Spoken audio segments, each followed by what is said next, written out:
But the language is really deeply tied to how we look at the universe. And when I was growing up, I heard the language, but I didn't speak it. I knew a few words here or there. One of my great uncles used to call me gay hooch because I had long hair. But I didn't really start focusing on learning the language till I got to college.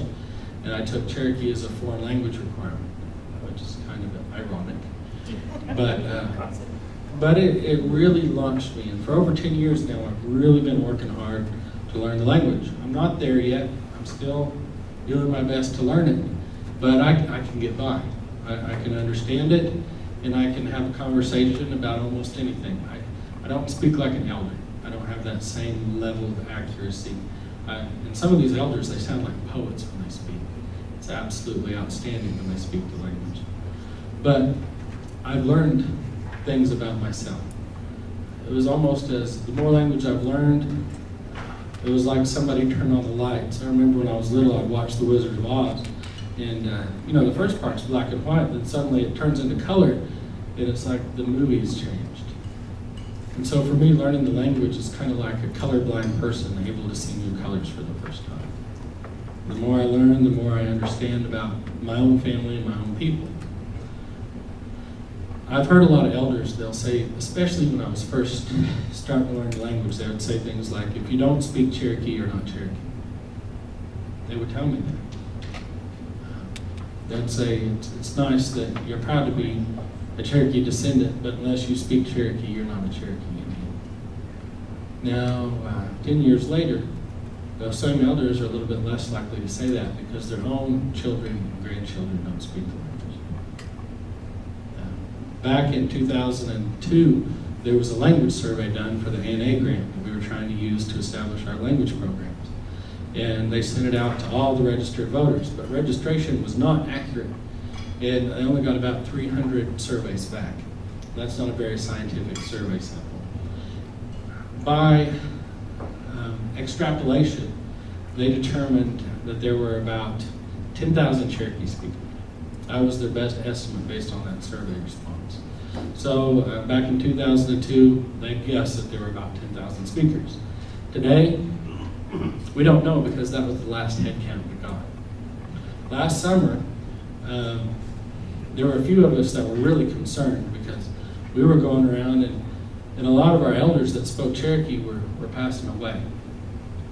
And we were feeling pretty sad. So we decided to talk to people on council and talk to people in the translation department, and we started taking a head count.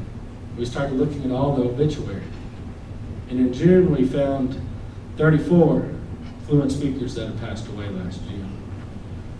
In July, there were 36. So about halfway through August, we gave up because we were depressed. We didn't want to see it anymore. But if those numbers were accurate, that's about 360 fluent speakers a year. And it was over 10 years ago when they did that language survey. So max, we have about 6,000 fluent speakers. As a very liberal estimate. We don't know how many speakers we have. There are over 320,000 citizens enrolled in the Cherokee Nation. The United CK2 band just down the road in Tahlequah, they have about 14,000. The Eastern Band of Cherokee, they have about 15,000. If you stack all those people together, that's over 350,000 federally recognized Cherokee citizens.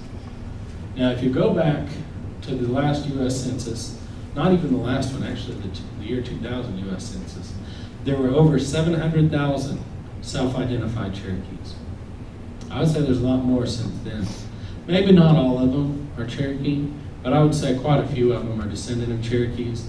Maybe some of them can't enroll for whatever reason. But that's still a lot of people out there that are putting themselves down as Cherokee. And if we only have about 6,000 speakers, we're in rough shape. We've conducted searches. We've gone out to the communities, and we've tried to find fluent speakers under the age of 40. And we found a few.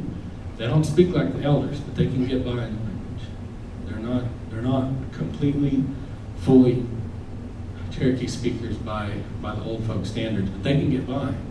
We've even found some younger ones. But for the most part, the majority of our Cherokee speakers are over the age of 40, above childbearing age. So unless we get on the ball, one of the things that has always tied us to who we are will be leaving us in the next 30 years. But we're working on it. We're working on it. I know that in the old Southeast, Cherokee wasn't the only language our tribe spoke. There were a lot of other tribes around us, and we were the only Southern Iroquoian language speakers.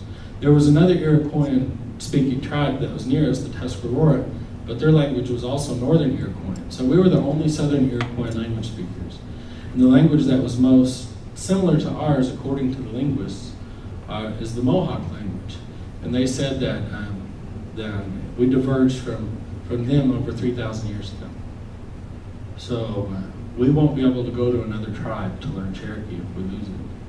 All over the Southeast, the majority of the people that lived around us were Muskogean speakers. They spoke a dialect of Muskogee. Choctaw, Chickasaw, Creek, Seminole, that's all really closely related, kind of like the Romance languages in Europe.